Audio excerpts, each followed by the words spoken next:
Hey guys, welcome to the Break into Tech podcast, dedicated to those who wants to transition into a tech career without a tech degree. Joining us today, we have a special guest, Adam Khalid, who came from a mechanical engineering background, and he is a full stack developer today. Welcome, Adam. Hi Hi, Adam. guys.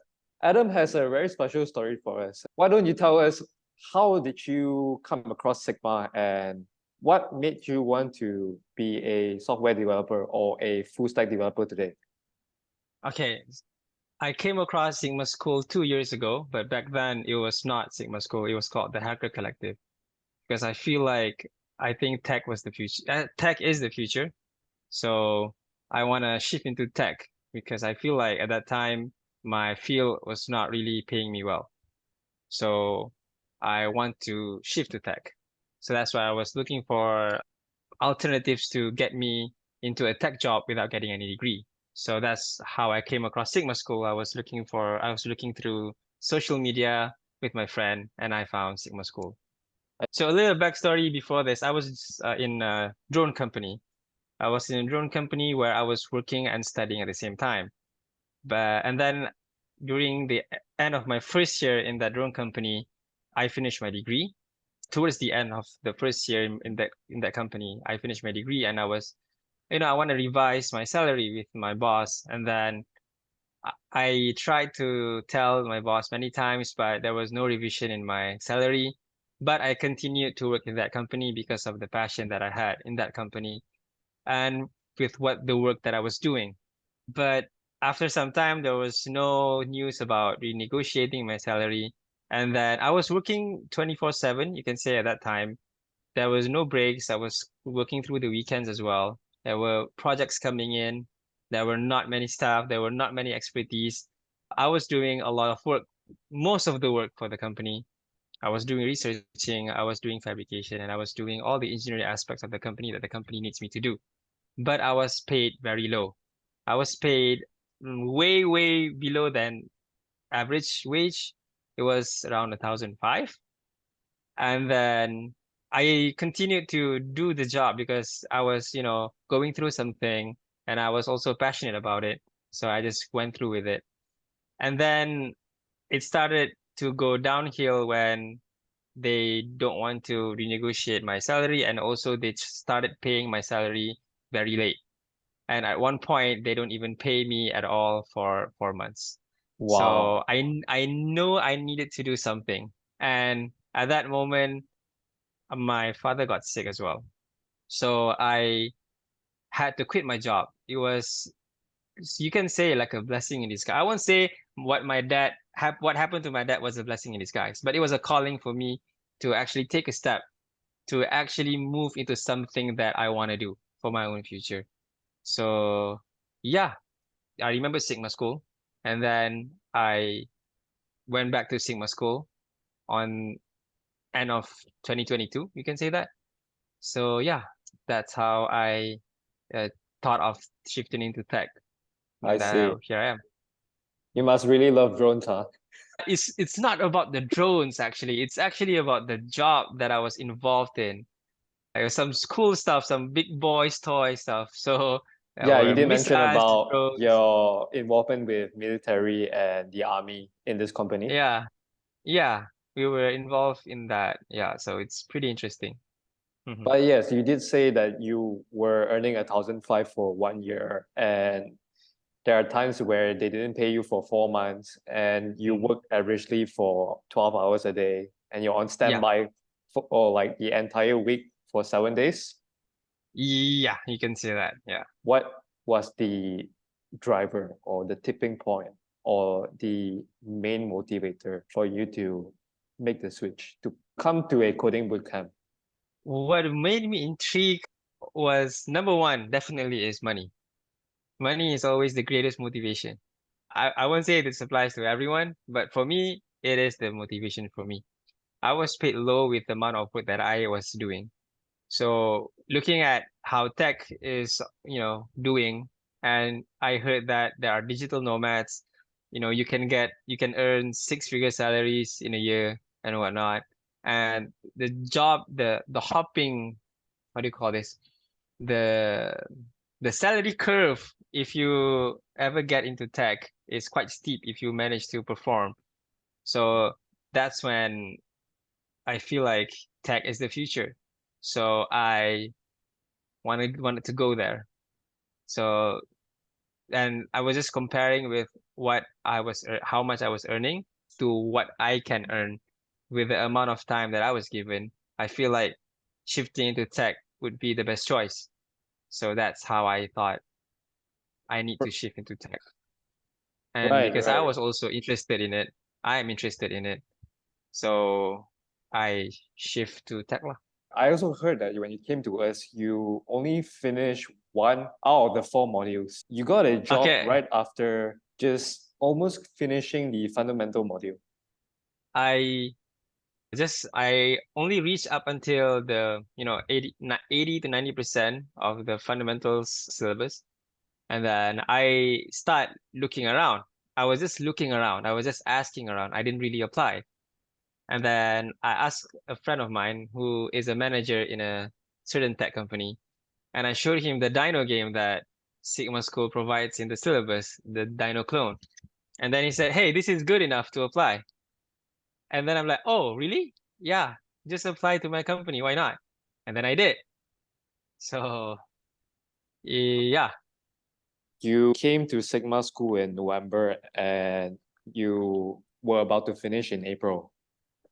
yeah. I think it started off mid or end November, and then I got a job on mid-April.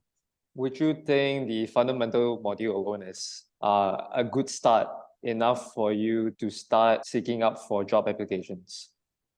To say that is good enough to look for a job is a bit stretching. I think it's not actually enough to look for a job.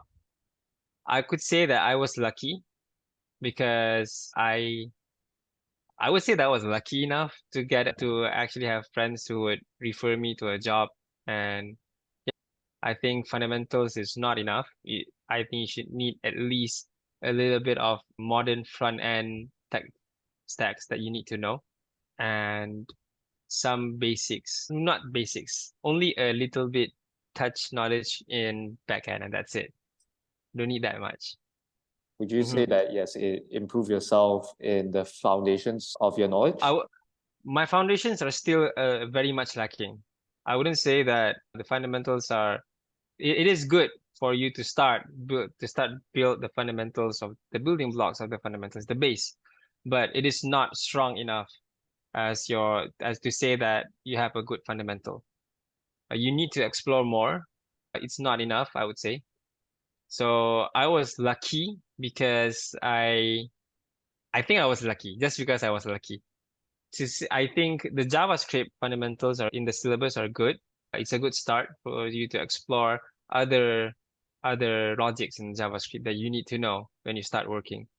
So I think, yeah, it does help me be a good developer, especially I think in the JavaScript syllabus, I guess. Yeah. I do want to touch on what was your first month of the job like. Okay. Not to be of a letdown, but the first month was full of just watching playlists. Playlists of tutorials of this and that, trying to do tutorials of this and that. And then by almost the end of the first month, that's where I got my first assignment. Mm-mm. So it was not that, it was okay, the, but it was a lot.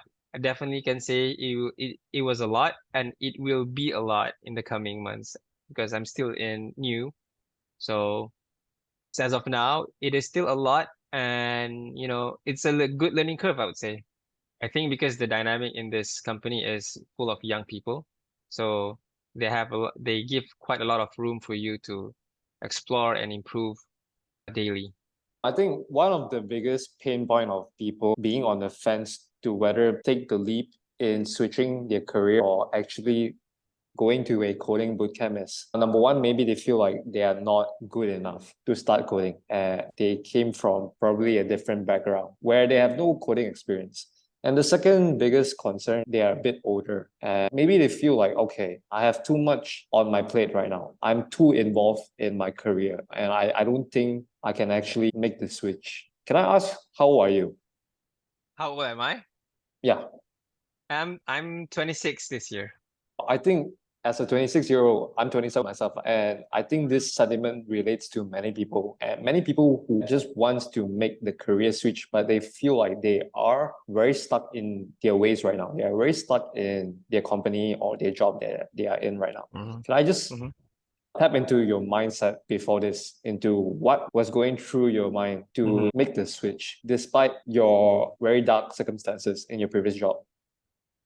Okay, this might not be able to resonate with other people, some people, but maybe it can relate to people around my age and your age, around late 20, last five of your 20s, where you feel like you're a bit older than most of the people and you want to feel like you want to switch careers. So this is for me. I was assessing myself with what I will lose if I shift to another job. And I might be privileged enough to have to not to think about rent, to not think about shelter, to not think about food. Well, I do need to think about food actually, but most of the basic necessities, I don't need to think about it. So the only thing that I will lose is just a job. And for me, life is not a race. It's your own timeline. You plan your own time. You make of your own life.